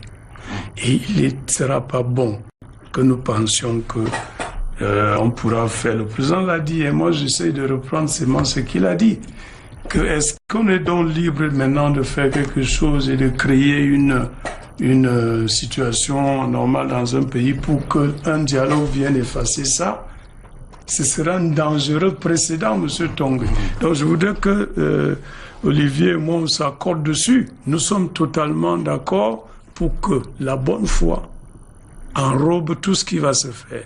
Nous sommes tout aussi d'accord pour que la surenchère ne s'immisce pas, ne s'insinue pas dans les interstices de cette affaire, parce que c'est ça qui pollue. Mais je voulais finir en disant, je ne vais pas vous couper, je voulais finir en disant que ce discours-ci, M. Tongue, Il faut que toutes les forces de la République du Cameroun se rendent compte qu'il n'est plus question de faire des lockdowns. Il n'est plus question de faire des villes mortes. Il est question de venir à la table de négociation qui doit s'ouvrir là dans un mois. Et pour des gens qui ont appelé un dialogue pendant 3 ans, le président est même allé loin. À la fin du mois, on aurait pu dire, s'il n'y avait pas de préparatifs, comme vous avez des propositions, vous avez parlé de ce dialogue depuis toujours. Le temps est venu, venez qu'on en parle.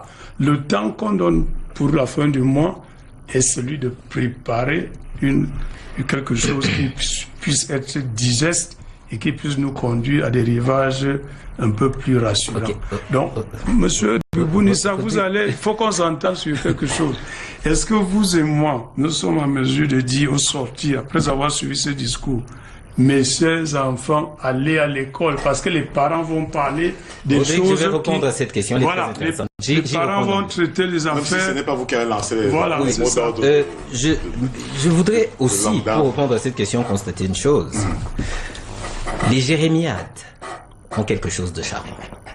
C'est qu'elles traduisent l'humanité des gens. C'est pas des robots qui viendront faire le dialogue national. C'est des êtres humains avec une sensibilité dont ils ne peuvent pas se départir. Oui. Lorsque quelqu'un a vu sa maison brûler, a vu ses champs détruits, a vu des membres de sa famille assassinés sous ses yeux, lorsque quelqu'un est allé marcher avec un arbre de la paix pour dire we want federalism et on lui a tiré dessus, on ne lui dit pas de cesser ses jérémiades. Non, c'est pas de celle-là que je parlais. Donc, parce que ça, c'est des pleurs. On n'en est pas loin. Commençons donc à fignoler avec les mots. Il faudra bien que je un peu jérémiade des pleurs. En outre aussi. Vous êtes souvent assez, on va dire quoi. Non, parce que, monsieur le ministre, vous avez dit, il y a des sensibilités qu'il faut savoir taire. J'ai été parfaitement attentif. Oui, ce n'est pas. Et donc moi j'ai bondi parce que je me suis dit. C'est pas ces victimes. Parce que ce dont je parlais en amont s'inscrit dans cette logique-là. Or c'est ce que vous avez gentiment qualifié de jérémiade. J'ai vraiment sursauté mon poil sur le Je vous ai pas répondu à vous. Mais bon, je disais aussi que le pater familias n'admoneste pas un seul camp. Il ne dit pas à certains j'ai vu vos fautes et les autres il les met derrière lui. Il n'a pas d'enfant préféré à qui il passe tous les caprices. Absolument. Il se met au-dessus de la mêlée et il montre qu'il est neutre lorsqu'il est légitime. S'il admoneste un seul camp et protège les autres, il y a un souci. Donc, si on prend 2019, nous sommes 1 an après 2018. Nous étions supposés organiser par exemple la CAN 2019. Nous ne l'avons pas organisé. Nous avons des milliards qui se sont envolés en fumée. Je n'ai vu personne admonester de la part de ceux qui étaient en charge de la gestion de ces fonds. Je n'ai vu personne admonester de la part de ceux qui ont manqué un engagement national sur lequel notre fierté a été blessée. C'est un ancien membre de la commission d'organisation de la CAN. Mais c'est pour dire que qualité de ministre des Travaux publics, bien sûr. C'est pour dire que tellement, en effet, nous ne sommes pas dans la jérémiade, qu'il y a des points, en effet, qu'on n'a pas soulevés. Parce que justement, il faut rester focus sur ce qui est le plus important. Ouais. Sinon, on aurait pu rappeler ça. Sinon, on aurait pu rappeler que d'affirmer que depuis le début du mandat, à l'époque où il était légitime, on a toujours combattu la corruption, nous on peut en douter, parce que je vous donne l'exemple de l'organisation de la CAN 2019. Donc si on voulait être dans la jérémiade, il y a de la matière à faire de la jérémiade. Mais restons sur le principe de ce qui a été posé comme question tout à l'heure. Il faut que les lockdowns s'arrêtent. Il faut que les ghost towns s'arrêtent. Oui. Mais ne demandons pas à un arbre de produire des fruits alors que l'arbre n'a ni été planté et n'a même pas poussé. Ne commençons pas à demander le fruit du dialogue national. Pas ça, le fruit. Ne demandons pas le fruit du dialogue national, déjà avec en plus un ton un peu sentencieux et martial. Il faut que telle chose cesse. Il faut que telle chose cesse. Non.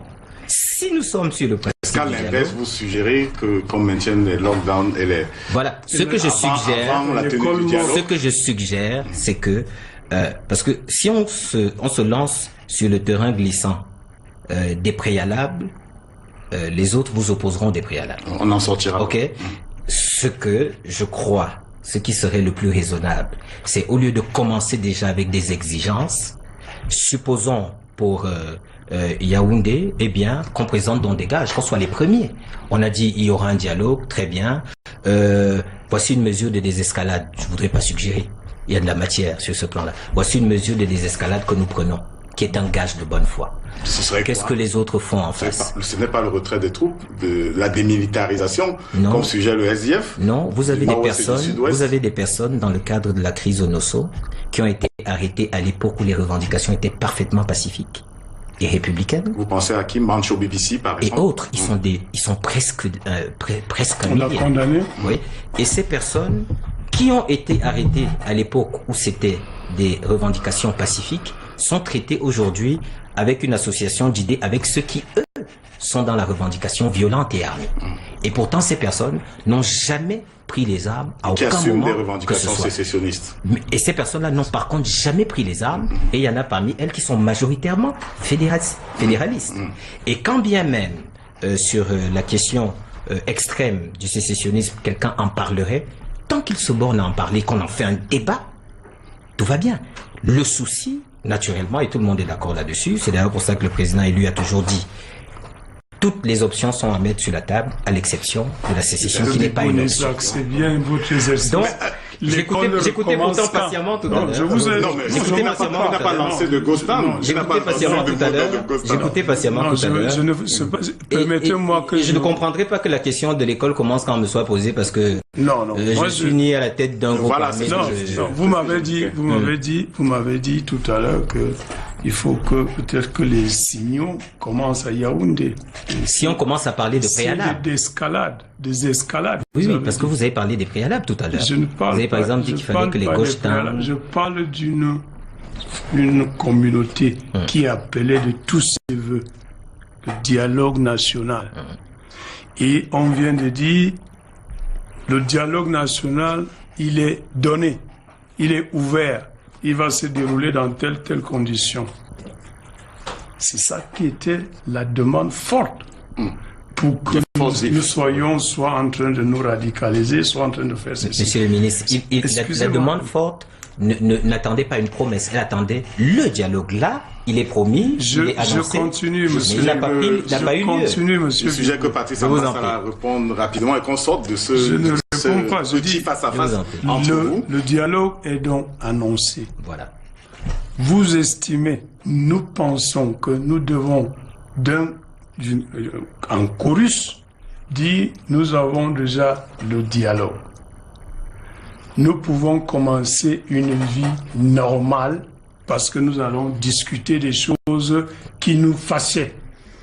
Nous n'allons pas attendre que on ait vu ci, qu'on ait vu ça pour que l'enfant rentre à l'école, que la maman elle vende son macabo et que l'autre aille au champ. Ce n'est pas possible. On ne va pas attendre que, je ne sais pas, qu'on ait validé, je ne sais pas quel calendrier pour dire que maintenant vous pouvez enlever les spots, comment on appelle, les checkpoints, par exemple. Je pense qu'avec cette annonce, il y a quelque chose qui doit tomber quelque part, qu'on appelle retrouver une vie à peu près normale. C'est ça qui peut faire que nous commencions véritablement à parler de ces choses.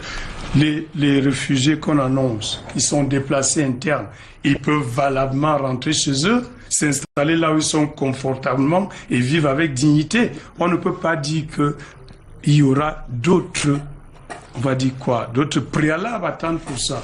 On est d'accord qu'on arrête les armes, on est d'accord qu'on dégage les checkpoints, on est d'accord qu'on arrête les lockdowns et puis les ghost towns. Parce qu'on va dialoguer. C'est ça qu'il est question. Mais ça veut dire que là, le dialogue a déjà été fait. Non. À vous écouter. Non. À quoi il sert de dialogue? Ça veut donc dire que vous pensez qu'on rentrera à l'école quand? Non, ce que je vous réponds très clairement depuis en quelques 5 minutes, secondes. Bien en 5 secondes, j'essaierai. Ce que je vous réponds depuis quelques minutes, tout simplement, c'est de dire que tout à l'heure, vous nous faisiez une invite, je dirais, à un certain pragmatisme. Oui. Mais justement, il faut pousser la logique du pragmatisme jusqu'à cette question concrète. Si nous étions dans le schéma où, par exemple, le MRC et Ali avaient été écoutés en leur temps, cette rentrée se serait déroulée dans d'excellentes conditions. Non. Parce que les conditions C'est pas vous pour qui qu'elle se bloquez déroule, la rentrée, non? c'est-à-dire que les propositions que nous avons faites, Ah ouais. si elles avaient été implémentées de bonne foi, on aurait eu une excellente rentrée. Simplement parce que, eh bien, le dialogue serait intervenu bien plus tôt. D'abord, je me demande... Comme il intervient non maintenant. Non, il vaut mieux tard que jamais, je l'ai dit. Et comme ça, Alors, Je disais, avec votre permission, Rodrigue, je disais, il y a quelque chose de surréaliste dans les demandes que j'entends. C'est-à-dire que, voilà, ok, demain, plus de ghost town, demain, tout le monde rentre à l'école, on lève les checkpoints. Vous croyez que c'est réellement faisable? Non. Juste au lendemain de cette annonce?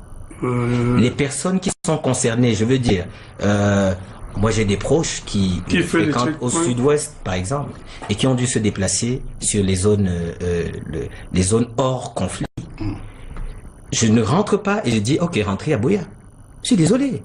Sur la base de quoi? Je fais comment pour leur dire ça? Juste parce que, voilà, cela devrait être la conséquence immédiate? Non. Non, il faut quand même qu'on se dise que, par exemple, pendant que les groupes armés viendront prendre part au dialogue, forcément, ils vont déserter le théâtre des opérations. Là, on verra donc des effets. Mais il faut que le dialogue se tienne. On ne peut pas demander ses fruits maintenant, avant qu'il ne se soit tenu. Maintenant que le pouvoir fait sa main tendue, on doit s'attendre. On doit attendre des belligérants. La main tendue également, je crois que c'est ce que suggère le ministre Ambassadeur. Est-ce que les belligérants, de l'autre côté, doivent apporter ou bien montrer des gages qu'ils sont disposés à aller au dialogue en travaillant pour la désescalade? Déjà, il faut peut-être préciser que le président de la République a dit tout haut ce qui se dit déjà depuis, ce que les membres du gouvernement ont souvent dit, ce que d'autres acteurs ont proposé. Donc, je pense même que j'ai observé des analyses, des pronostics ça et là, et 90% de ma petite observation de mon sondage annonçait déjà le dialogue. Donc, que le président annonce le dialogue n'est pas vraiment une grande surprise, mais c'est bien parce que c'est formalisé et puis c'est la bouche la plus autorisée qui l'annonce. Mais maintenant, c'est encore une annonce parce que la raison pour laquelle plusieurs acteurs ont appelé de tout leur vœu au dialogue, c'était pour traiter des questions de fond. Il ne faut pas nous éloigner du fait qu'il y a des problèmes de fond qui sont à la base de ces frustrations. Il est vrai que lorsqu'il y a des frustrations et que des compatriotes qui veulent s'exprimer dans un contexte convivial et correct ne sont pas écoutés, les extrêmes ont tendance à prendre le dessus. Donc il est clair que il y a eu des extrêmes qui ont récupéré un peu cette situation et qui c'est un peu plus compliqué que ça avec des gens qui meurent. Oui, ici il y a déjà des gens qui meurent, que ce soit des civils, que ce soit du côté des forces de l'ordre. Ça veut dire que les extrémistes ont déjà récupéré l'affaire et que bon, nous espérons que aussi, je pense qu'ils doivent déjà se fatiguer un peu de cette situation. Je ne suis pas sûr que ceux qui ont commencé ça, à prendre les armes, à s'entretuer, ont prévu cette situation. Donc, le dialogue a été annoncé, c'est bien, mais il ne faut pas penser que l'annonce du dialogue en elle-même va régler les problèmes. C'est pour ça que je disais tout à l'heure, et je reviens là-dessus, et j'insiste là-dessus, que le président de la République, ou tout au moins, ces services de communication doivent repréciser les contours de ce dialogue, les modalités. Il faut un cahier de charges. Parce que pour que les gens repartent à l'école, par exemple, il faut qu'on voit que quelque chose a bougé. L'annonce en elle-même ce n'est pas déjà une action. C'est ça que je veux dire. Encore une fois, nous saluons cette décision du président de la République de communiquer là-dessus. Il était temps qu'il parle. Non, c'est ce que je vous dis. Je vous dis que nous serions en train de dire. Co-modérateur. Nous serions au demeurant bon. C'est pour comprendre, monsieur. Donc, nous serions en train de dire d'autres choses maintenant, mais nous exprimons déjà notre soulagement par rapport à cette annonce du chef de l'État, mais c'est encore une annonce. Il serait de bon ton que des modalités pratiques de mise en œuvre qui vont permettre aux uns et aux autres d'évaluer. Je ne vais pas dire la pertinence du dialogue, parce que le dialogue en lui-même est déjà pertinent, mais d'évaluer l'impact, devrais-je dire, l'impact de ce dialogue sur le quotidien des populations de cette du Nozo. Voilà, donc il faut savoir qui va dialoguer. Je l'ai déjà dit tout à l'heure et ma suggestion reste la même. Il faudrait que même dans l'élaboration des modalités pratiques du dialogue, que le Premier ministre associe d'autres acteurs, des acteurs qui sont pas du gouvernement et qui sont pas forcément du RDPC, et que là nous aurons des bases d'évaluation. Ça veut dire qu'à mi-chemin, les parents pourront se dire bon, ça a déjà, on a commencé. Oui, permettez-moi, j'aime même pas. Après, Anne fait j'ai pas fini, mais je vais finir bientôt. Il faudrait donc qu'on ait des petites évaluations à mi-chemin qui pourront rassurer. Donc, je voudrais dire à Monsieur le ministre que nous ne trouvons pas que le président de la République, ce qu'il a dit n'est pas important. Non, c'est attendu depuis, mais ça doit s'accompagner des actions. Il annonce des actions et ce sont ces actions qui sont attendues. Maintenant, pour en revenir à votre question, est-ce que les belligérants doivent aussi tendre la main? Oui. Absolument, parce que il ne faut pas s'attendre à ce que les efforts viennent uniquement du gouvernement. Nous estimons de manière générale, c'est-à-dire que s'il faut discuter de la crise globalement, le gouvernement a une grande part de responsabilité parce que de notre point de vue, si les régions étaient autonomes, si les gens se prenaient en charge, j'espère qu'on va arriver à parler des injustices sociales qui contribuent à détériorer la situation, mais le gouvernement a sa part de responsabilité, mais également ceux qui ont pris des armes, parce que prendre une arme, couper la tête d'un compatriote parce qu'il porte une tenue de policier, de militaire, c'est atroce. Donc, si les efforts, s'il n'y a que le gouvernement qui est disposé à dialoguer, même si ce dialogue doit être encadré, et que les autres ne font pas d'efforts, alors il y a un problème. Donc, nous espérons que de cette annonce du président de la République, les groupes armés vont s'éloigner un peu de leur position extrême et vont être disposés à dialoguer. Oui. On verra demain avec les équipes de la rédaction de Canal International in situ. En tout cas, elle devrait le faire. Il y va de l'intérêt de tout le monde parce que ces gens qui sont déplacés, les enfants qui ne vont pas à l'école, d'autres qui vivent dans les brousses, qui ont dû abandonner leur village et tout, c'est des parents, eux, ce sont des parents des belligérants, donc eux aussi ont intérêt à lâcher un peu du lest pour que... Alors, chers messieurs, madame, je vous propose d'aborder la dernière ligne de cet échange. Le président de la République a annoncé des élections régionales pour bientôt. Je devrais confesser que c'est la énième annonce et l'accélération du processus de décentralisation. Au moins dans 2 ou 3 discours, le président de la République a annoncé des élections régionales. Il a annoncé également, je le disais, l'accélération de la décentralisation. Est-ce que, à travers ce discours, on peut se dire qu'il n'y aura pas de débat sur la forme de l'État au cours du grand dialogue national pour ce bureau-là? Bon, nous avons tous écouté le discours du chef de l'État. À aucun moment, il n'a parlé de la forme de l'État. Mais ça ne veut pas dire qu'on ne pourra pas parler de la forme de l'État. Si vous vous souvenez encore de la tripartite, lorsque les intervenants se sont rencontrés, ils ont dit au Premier ministre Hayatou, nous souhaiterions que nous parlions de la Constitution. Le Premier ministre Hayatou leur a dit, eh bien, parmi les termes de référence que j'ai reçus, il n'y a pas la Constitution. Mais, je vais me référer à qui de droit et je vais revenir à vous. Ça a été fait et finalement, à la tripartite, on a parlé de la Constitution. Pour revenir au débat de tout à l'heure, en fait, quand les intervenants au grand dialogue national seront mis ensemble, c'est eux qui vont faire l'ordre du jour. Les modalités dont parle mon homonyme Anne Féconde, en fait, ce sont les intervenants qui vont plancher sur l'ordre du jour, proposer un ordre du jour, proposer une partie de modalités. Le président de la République ou le Premier ministre ou le gouvernement ne peut pas proposer tout. À ce moment-là, ce ne serait plus un dialogue. Donc, le dialogue, ça veut dire que quand les gens vont se retrouver, ils vont dire, bon, voilà, nous allons parler de X, Y, Z. Le gouvernement va leur dire, ben, ce n'était pas prévu. Ils vont dire, non, on peut en parler. Donc, l'ordre du jour doit être adopté, et comme ça a été fait à la tripartite, de manière consensuelle. Donc, ce n'est pas donc parce que le président de la République n'en a pas parlé qu'on n'en parlera pas. Tout tout dépend de ce que les intervenants vont proposer. Cela étant dit, je crois que la majorité de Camerounais ne souhaiterait pas que le Cameroun soit partitionné. Et c'est pour ça que beaucoup de gens sont réfractaires à une discussion ou à un débat sur la forme de l'État.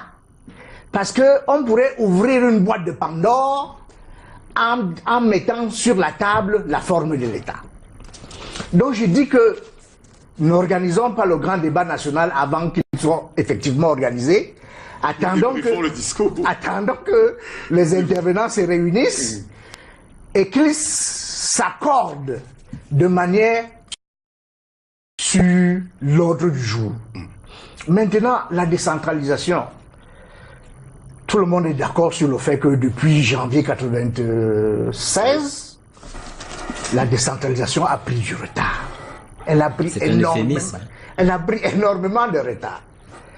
Et c'est la raison pour laquelle le président national, dans une adresse à la nation, le président de la République, dans une adresse à la nation, avait dit on va accélérer le rythme de la décentralisation. Là, on a plutôt appelé. Et il a créé... On s'est trompé entre l'accélérateur et le frein, dans la pratique. Il a créé un ministère consacré à la décentralisation. Le ministère de la décentralisation et du développement local. Je crois que la plupart des Camerounais sont d'accord avec le président sur le fait que beaucoup d'autres choses doivent être faites.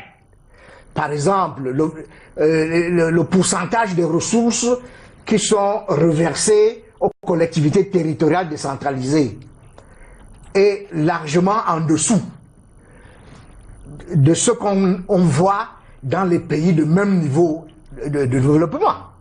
Donc on attend donc que on donne une partie des ressources nationales aux collectivités territoriales décentralisées, qu'on applique effectivement les textes. Et comme on l'a dit dans plusieurs journaux, on n'attend pas du ministre de la décentralisation et du développement local qu'il aille seulement inaugurer les hôtels de ville. Donc on attend que ce ministère fasse des propositions concrètes.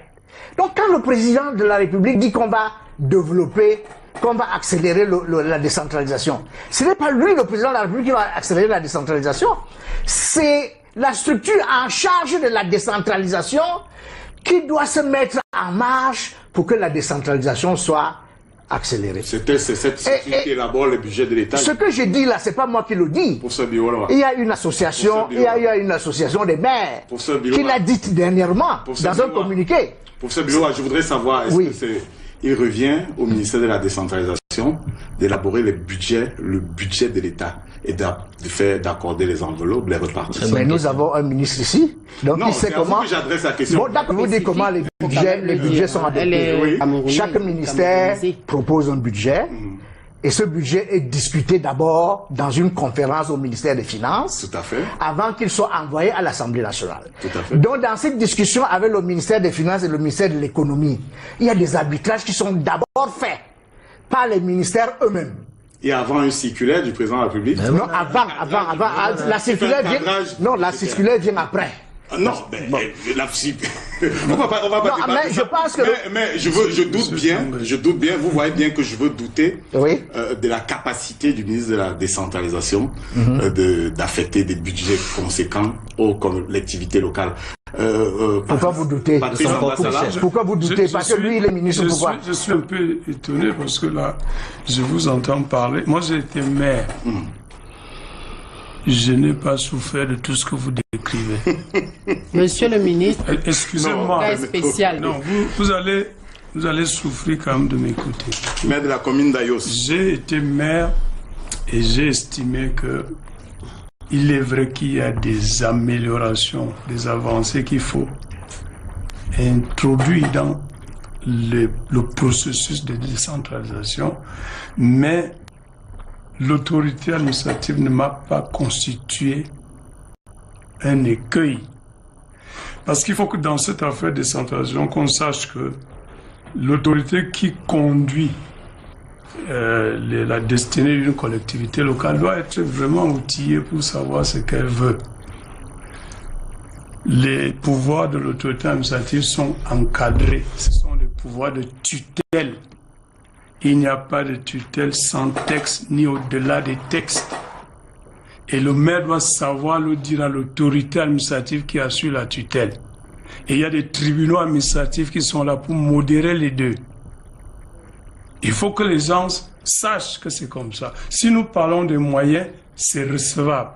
Si nous parlons des modalités de je ne sais pas quoi, peut-être la concurrence des territoires, on peut comprendre.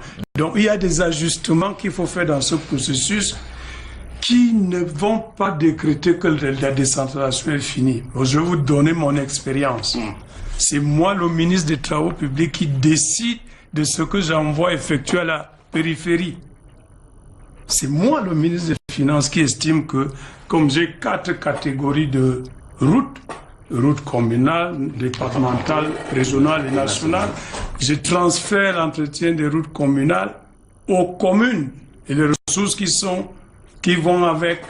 Et je soumets ça au gouvernement, c'est validé et j'envoie cet argent aux communes.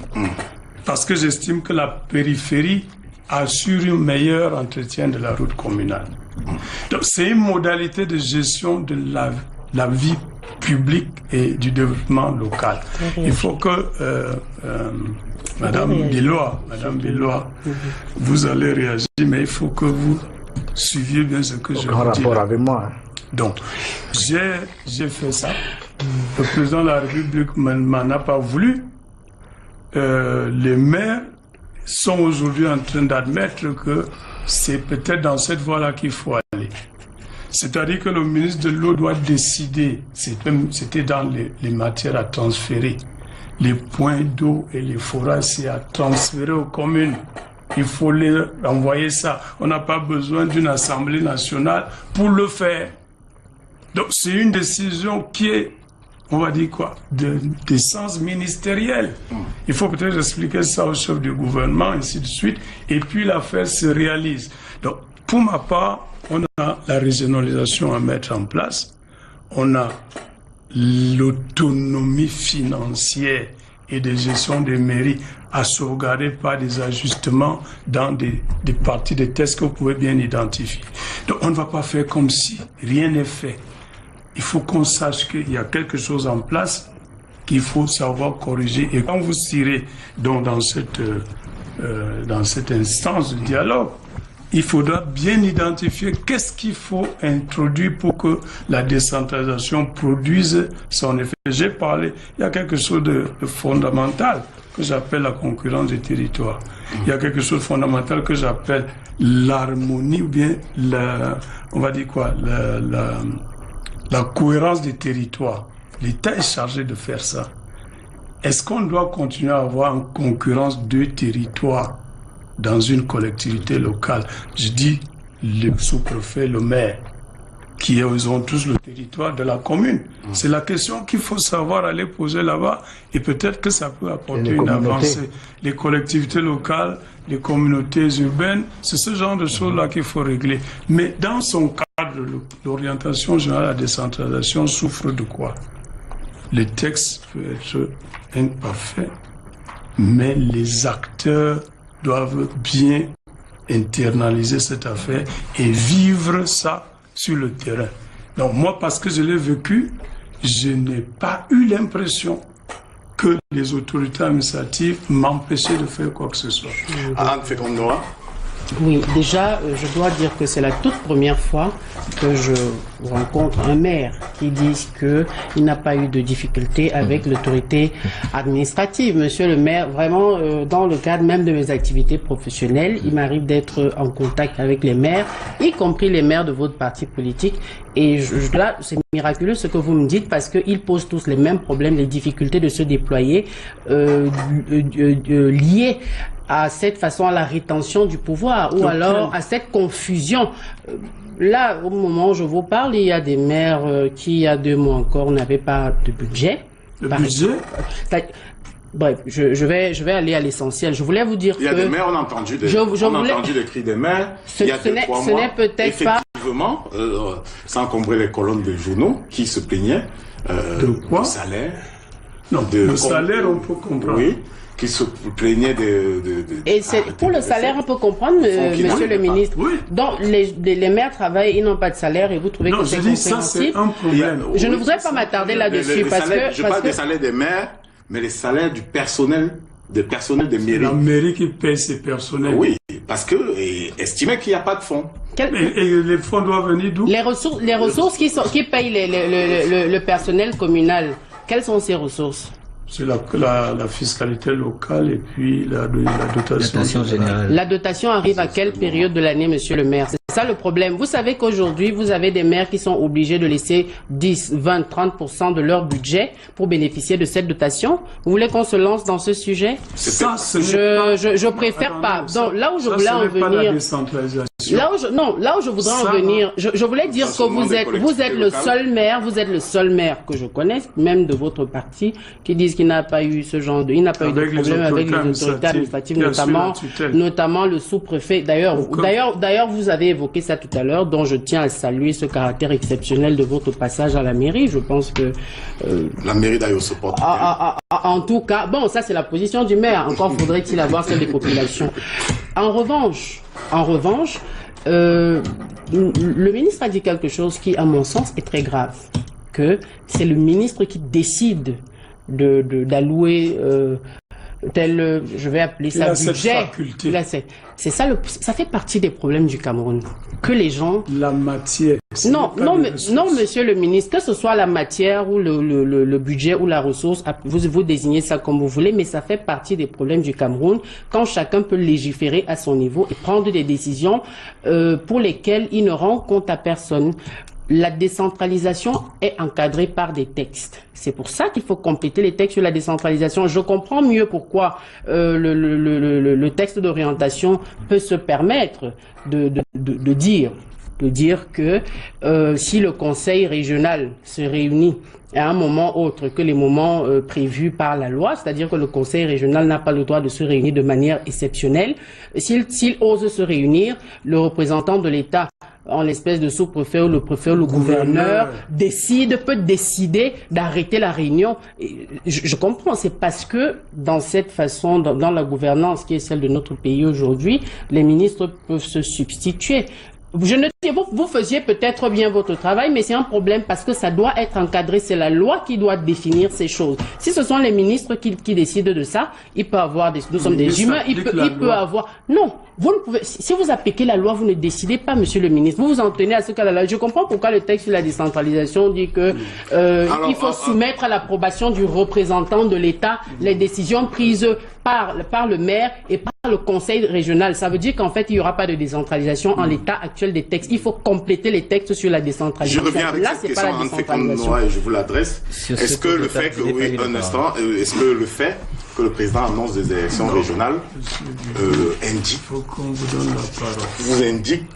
pour vous, s'il vous plaît, Olivier Bibounissak, indique pour vous qu'il n'y aurait pas, du point de vue du président, un débat sur le fédéralisme? Ça me semble, en tout cas, de ce que si on s'en tient à ce que le président a dit ce soir, le fédéralisme n'est pas à l'ordre du jour. Et même la forme de l'État, puisque la forme de l'État qu'il annonce est celle de la Constitution. Mais je vais peut-être je vais peut-être faire confiance à ce que le professeur Edmond Bilo a dit, que le président peut ne pas avoir annoncé ça, mais au cours des échanges, il propose, ceux qui font partie des panels des débats, proposent au président d'évoquer cette question, mais en l'état, le président n'a pas, en tout cas, la forme de l'État n'est pas en débat, mais qu'à cela n'est d'ailleurs. Je reviens là-dessus et j'insiste là-dessus, Monsieur Tonguet, pour que ce soit entendu, puisqu'il y a un représentant du RDPC sur le plateau. Yes. Les textes là, en l'état, ce n'est pas la décentralisation.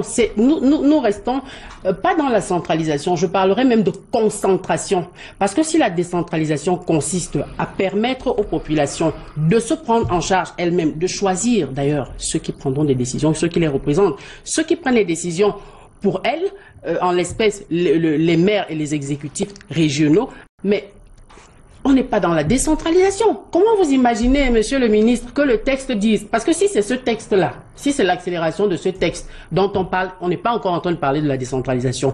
On va changer la nomenclature, on va donner un autre nom à la concentration du pouvoir. Parce que le gouverneur ne peut pas, si on est dans l'esprit de la décentralisation, arrêter une réunion de l'exécutif régional qui a été élu et qui doit rendre compte aux populations. Donc la forme le préfet ne peut pas continuer de constater l'élection d'un maire, par exemple. Ça n'a pas de sens. Ce n'est pas juste parce que le préfet ne rend compte que, en tout cas, on a vu ça. Le préfet rend compte au président de la République, le maire rend compte aux populations. Il faut que celui qui rend compte aux populations ait une marge de manœuvre assez importante. Encore une fois, ce qui sera débattu, si c'est avec ces textes, on aura perdu. Olivier Bibou-Nissak, est-ce que les membres ou les participants au grand débat national pourraient faire mentir le président en le poussant à mettre sur la table un débat sur le fédéralisme et donc n'organiserait pas les élections régionales annoncées ce soir? Alors, au passage, je voudrais souligner, je viens de faire un constat. Le ministre Ambassadeur est un oiseau rare, qui a été, et le régime nous habitue à ça, qui a été mis hors du gouvernement. C'est comme ça chez eux. On enlève ce qui marche et on remplace par ce qui ne marche pas. Vous voyez que la vision qui vient de brosser, c'est typique une approche qui serait digne d'un représentant de MRC et alliés au niveau de l'Alliance. Oh, mais certainement pas, mais certainement pas du RDPC. Parce que sur la question des régionales, mais c'est un autre aspect qui a en effet été sous-entendu dans le discours qu'on a. La question des régionales a été clairement dite, mais il y a eu un sous-entendu. Le sous-entendu, c'est de nouveau l'organisation probablement avant les autres échéances. Ok. Et là, vous voyez, la question de la bonne foi revient. La question de la bonne foi revient. Si l'incidence du dialogue national porte sur les élections et éventuellement la forme de l'État, pourquoi annoncer une chose qui devrait être tributaire de ce débat-là avant qu'il n'ait eu lieu, le dialogue? La question de la bonne foi. Il ne faudrait pas qu'on se retrouve dans un monologue-dialogue, vous voyez, un monologue déguisé à qui on a donné l'apparence d'un dialogue, mais où tout est décidé d'avance et où il y a un cadrage sur lequel, au fond, on compte ne rien lâcher. La question de la bonne foi. Peut-on imaginer un seul instant organiser des élections régionales d'abord avant celles municipales? C'est même pas moralement acceptable. Même juste au plan moral. Parce que le collège électoral étant constitué des conseils municipaux. Mais voilà. Alors, si dans un discours comme celui-là, c'est le point qu'on annonce, on peut s'interroger sur la bonne foi des acteurs. Si vous avez des leaders majeurs de la scène politique camerounaise emprisonnés, si vous avez Maurice Kamto en prison, le président élu, si vous avez Christian Penda Ekoka en prison, si vous avez Paul-Éric Kinga en prison, si vous vous organisez vos régionales comment? Alors que vous avez écarté, en instrumentalisant souvent au passage... la grâce dans son discours de tout à l'heure. Il n'a pas dit qui en serait bénéficiaire ou quand on en serait bénéficiaire, mais il a indiqué qu'il y a la grâce qui existe et qui peut, au moment de situer le pardon... Ok, Rodrigue, je suis preneur. Si vous me vendez une boule de cristal, j'achète. Mais en attendant, ce n'est ni une certitude, ni un élément factuel sur lequel on pourrait plancher. Et donc, la question de la bonne foi. La question de la bonne foi. Je pense que il y avait un désir d'annoncer un cadrage sous-jacent dans le discours qu'on a entendu. Et je pense aussi que les personnes qui iront au dialogue national devront peser de tout leur poids pour que précisément la marge de manœuvre qu'on essaye visiblement de restreindre soit, mais le plus possible, franche du collet, pour que les gens mettent sur la table ce qui fâche. Je soulignerai un autre point. Pour sortir, nous avons encore seulement 10 minutes. D'accord, je soulignerai rapidement un autre point qui lui aussi est non moins important.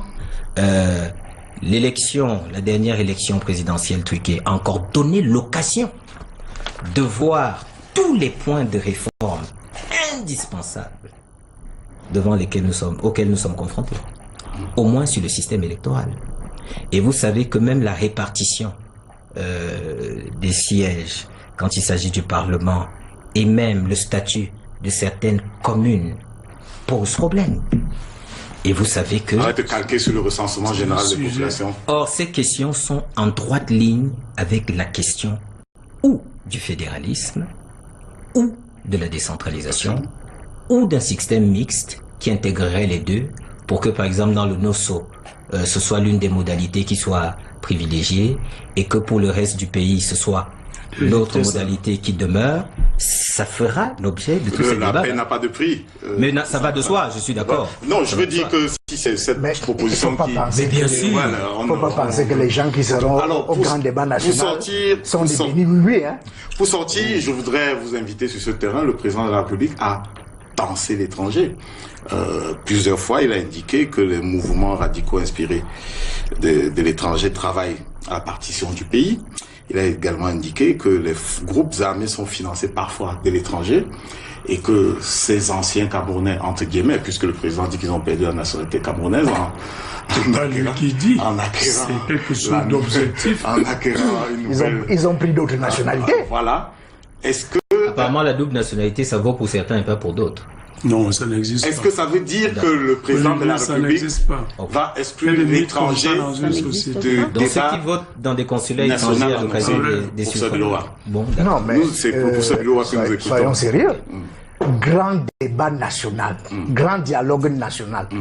Pourquoi inviterait-on les étrangers à venir prendre part à notre dialogue national?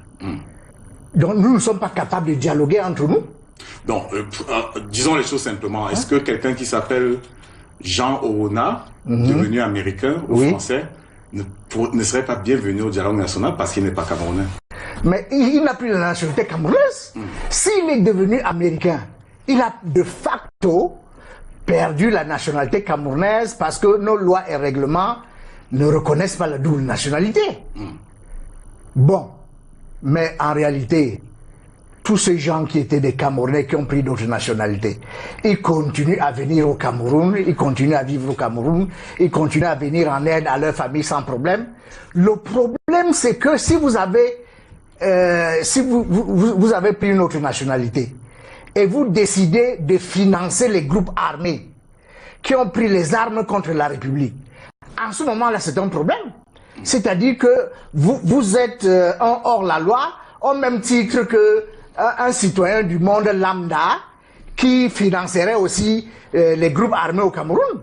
C'est ça le problème. Mais le grand débat, le grand dialogue national, les participants devront être des Camerounais. C'est implicite. Alors, de quelle diaspora parle le président de la République en fait? Il y a des Rodrigue. Est-ce que j'adresse la question à Anne Féconde-Noah? Ok, d'accord. Est-ce que faut exclure les Camerounais de souche, d'origine, qui ont perdu la nationalité camerounaise, mais qui revendiquent une double nationalité? On le voit dans le football. On peut citer des Camerounais qui ont perdu la nationalité camerounaise, mais qui continuent de défendre les couleurs nationales, notamment dans le sport. Est-ce qu'il faut les exclure du débat national?